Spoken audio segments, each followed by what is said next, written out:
Hi everyone, welcome back to our channel. In today's video, I'm going to show you how to create Photopea account.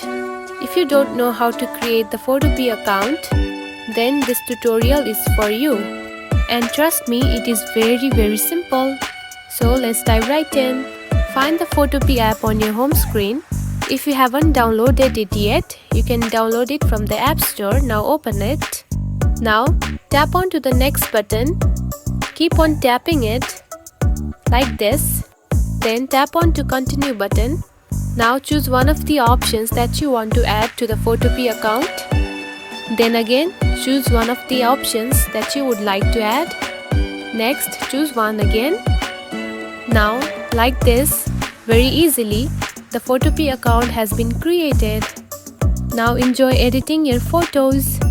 If you found this video helpful, don't forget to like and subscribe for more tips. Thanks for watching.